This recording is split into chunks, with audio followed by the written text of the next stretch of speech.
Alright, we are reading Virginia Woolf by Keo McClear and Isabel Arsenault. One day my sister Virginia woke up feeling wolfish. She made wolf sounds and did strange things.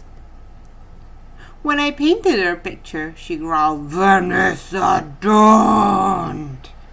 When her friends rang the doorbell, she moaned, "I am not home." She scared everyone away. She said, "Do not wear that cheerful yellow dress, my favorite dress. Do not brush your teeth so loudly." She even told the bird to stop that racket. She was a very, very bossy wolf. The whole house sank. Up became down, bright became dim, glad became gloom. I did my best to cheer her up. I offered her treats. She wolfed them all down, but it made no difference. Nothing pleased her, not the cat, not my violin, not even making faces at our brother Toby.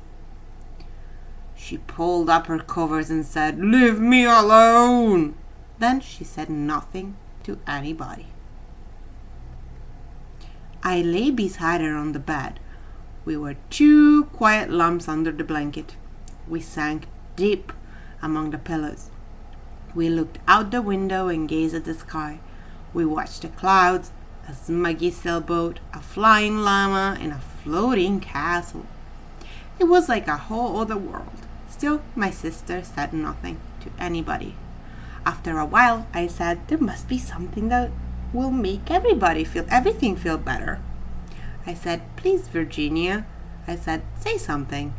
Finally, she replied, "If I were flying right now, I might feel better." "If you were flying, where would you like to go?"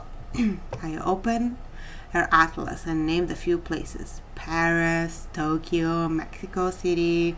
No, she said. "If I were flying, I would travel to a perfect place, a place with frosted cakes and beautiful flowers and excellent trees to climb and absolutely no doldrums." "Where is that?" I asked. She thought for a moment and said, "Bloomsbury, of course." "Bloomsbury? Never heard of it. Is that near Burlington?" She shook her head and said, "Buffalo?" I said, "I don't think so." She growled, slipping under the cover.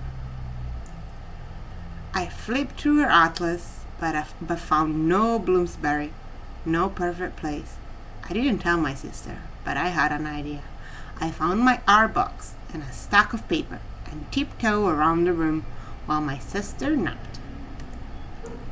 I made a garden. I painted trees and strange candy blossoms and green shoots and frosted cakes. I painted leaves that said shh in the wind and fruit that squeaked. And slowly I created a place called Bloomsbury. I made it look just the way it sounded. My sister woke up. At first she was too busy howling at the moon to notice what I was doing. I painted a swing and a ladder that reached up to the windows, so that what was down could go climb up. My sister started to pay attention. I brought the outside inside. I painted floating petals that looked like confetti. My sister stood up and helped.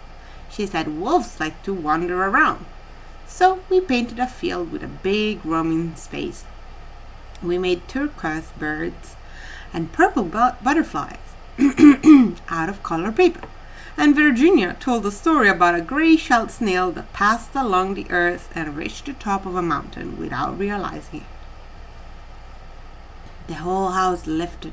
Down became up, dim became bright, gloom became glad. When we were done, it was past midnight. Everyone slept soundly. The next morning, my sister woke up and said, "The flowers are floppy." I nodded. "The trees look like lollipops." I nodded again. "That shrub looks like an elephant." She laughed. "You hate it," I groaned. "No," she said. "It's perfect. I love it." I smiled. She looked different, so I asked her how she felt. "Much better," she said, looking a bit sheepish. Do you really feel better? I asked. Yes, she smiled and took my hand. Now let's go out and play. The end.